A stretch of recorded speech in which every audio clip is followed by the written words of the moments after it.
Hey, everybody. We are with Senator Heather Gustafson today, and it's so great to be with you. You were with us before on this daily, and now we have some great news to report. I want to start off high level. Obviously, you have been known as a fierce advocate for your district in St. Paul. You have a reputation as a problem solver, somebody who brings people together, creating strong schools, jobs, safe communities, public safety issues, individual freedoms. Obviously, you come to the Capitol representing your district. Tell us about how the values of your district is represented in the work you do in St. Paul. I think my district is probably similar to a lot of places, but maybe our whole state as a whole.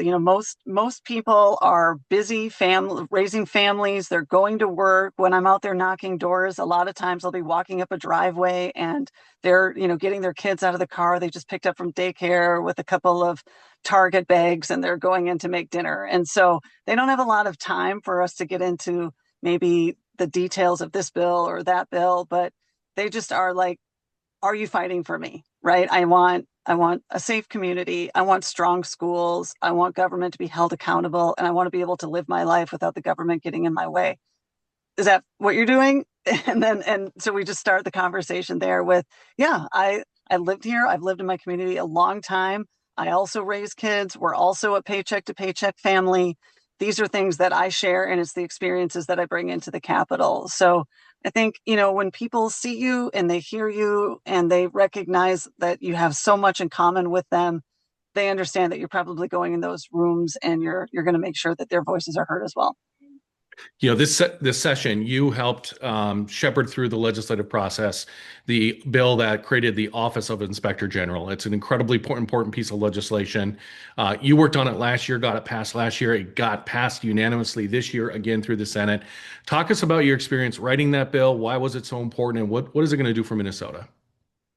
Well, I always want to remind people that it's not like we weren't doing anything to fight fraud and prevent fraud before the OIG bill. We really were, but I think there became pretty clear that we weren't necessarily meeting the moment. And, I knock doors every year, whether I'm on the ballot or not. And in 23, after we had this successful session, one of the things that still kept popping up was people were worried about government accountability. And so I went to then Majority Leader Carrie Dietzick and I said, I think we have an issue here. And she, pointed me to all the legislation. And I said, yeah, I've been bringing that up, but it just doesn't seem to be sticking with folks. And so Carrie and I started working on the early stages of what an Office of Inspector General might look like.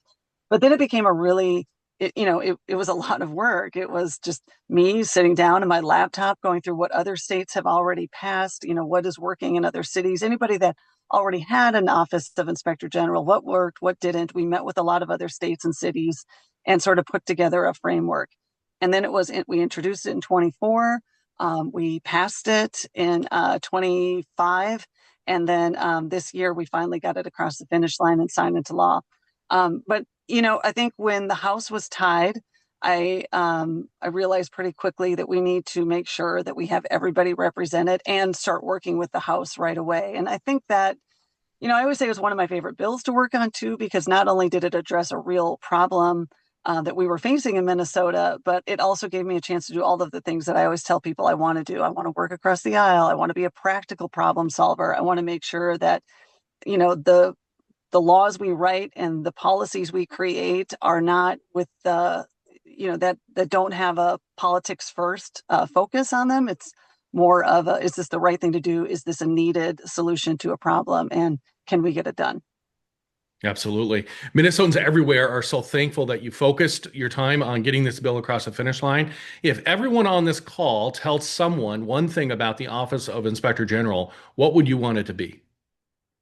First of all, people should take pride that this is a Democrat bill. This was written, I'm the chief author in the Senate. I'm a Democrat. The chief author in the House is Matt Norris, who represents Blaine, Minnesota. We worked really hard on this and we didn't have to involve Republicans, but we chose to. So but people should, understand that this is a Democrat bill. We held our values, but also solved a problem. And we didn't create or write this bill so that we would have a message for a problem. We wrote this bill so that we would have a solution to a problem. And I think people should understand that. So when you find and hear and see Republicans taking credit for fighting fraud, remember that the two biggest anti-fraud and fraud prevention bills that passed this legislation were written and passed by Democrats, chief authors in both chambers and signed into law by a Democrat governor. So there's a difference here between wanting to campaign on a problem or being the party who actually wants to solve the problem. And I feel like DFLers should know that this was only passed because Democrats stepped up, addressed the problem head on, and then found a solution that could pass the legislature. Senator Gustafson, I've been saying that all along. Like Republicans have admired this as a political opportunity. Democrats are serious about solving it as an actual Yeah. fiscal crisis facing taxpayers. Because we are as outraged as anyone. Any dollar stolen from these programs are meant to help people live their lives, right? The most vulnerable among us.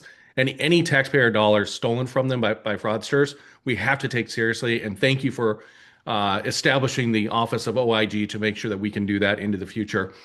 You've done all this work in a very closely divided legislature. You've had other big victories, right? Before this call, we were just Yeah. talking about how you championed the public safety funding from the 2023 bill that every Republican voted against. 300, how much? $300 million, right? 300 million. Yeah, Yeah, yeah. yeah. And And it that went to means every city, county, and tribal nation in Minnesota received the funds. Yeah.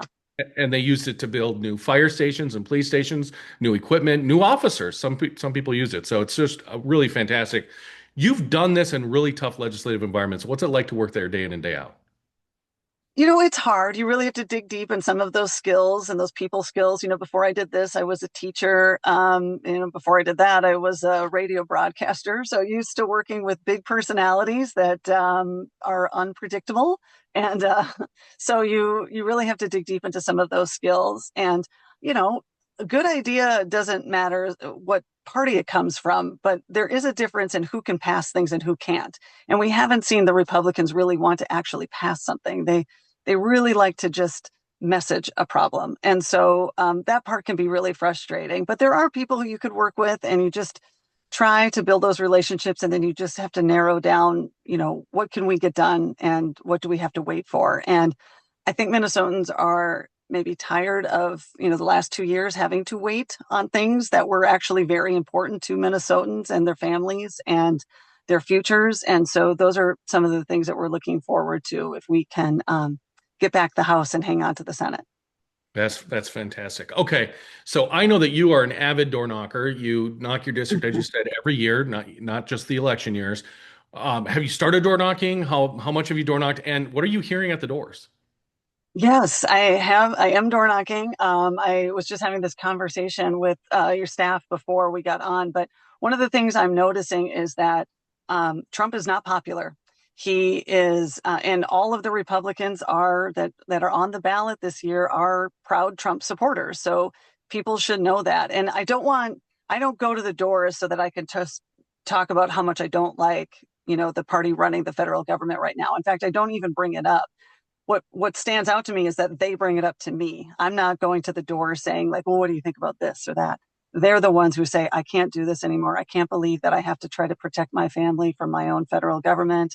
They're very upset about what happened with Metro Surge. They're very upset at all of the cuts. If you talk to anybody in rural Minnesota, farmers have been devastated by the cuts. And then anybody, especially those who are affected by human services, right? Like adults and children who are living with disabilities, or if you're worried about special education funding or SNAP benefits. I mean, that affects a lot more Minnesotans than we realize. And those cuts are felt in a personal way. And so you go to the doors, there's a lot of concern, there's a lot of worry, there's a lot of outrage, and then there's just a lot of engagement of people wanting to help. So right now I'm in the stage of door knocking where it's mostly independents and Republicans. A lot of them are with us. We had a 304% increase in attendance at our caucus this year, and we had Republicans who had switched parties to join us at our convention. So we know that there is an appetite out there for just some common sense and responsible and reliable leadership. That's what people are looking for right now. They're not seeing it at the federal level, and they're pretty disgusted that the Minnesota Republicans are not standing up to Trump either. Because at the end of the day, like, especially if you're in the state legislature, shouldn't you be putting your state first? And a lot of them just aren't. And people notice. Absolutely. Okay, so in the midst of everything that's happened, what is giving you hope these days? I think what's giving me hope is all that engagement from people we don't normally see. Like I said, when we went to the caucus night and I had people raise their hands, like who is this is who is this the first one for, right? Like, are you the first timer? Raise your hand.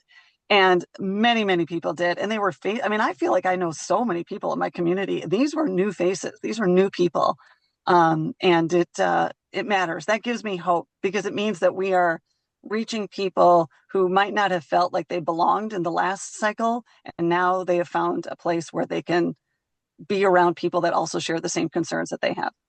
Absolutely. I've been sharing this with folks. In On February 3rd, we had 37,466 people show up at precinct caucuses for the DFL.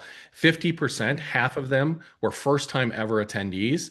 And get this, when we put those people on the voter file on the partisan score, 15% are independents, 6% are Republicans. Just 2 years ago, 2024, 0.4% were Republicans. So you can see how many people are flocking to us to say, let's do something together. Yeah. Let's do something now. Thank you, Senator Yeah. Gustafson, for all your hard work. Thank you for being out there and campaigning hard and going door knocking. I can't wait to walk in a parade or two with you this summer. I'll come up and door knock. I'll do everything I can to help get the word out in your district.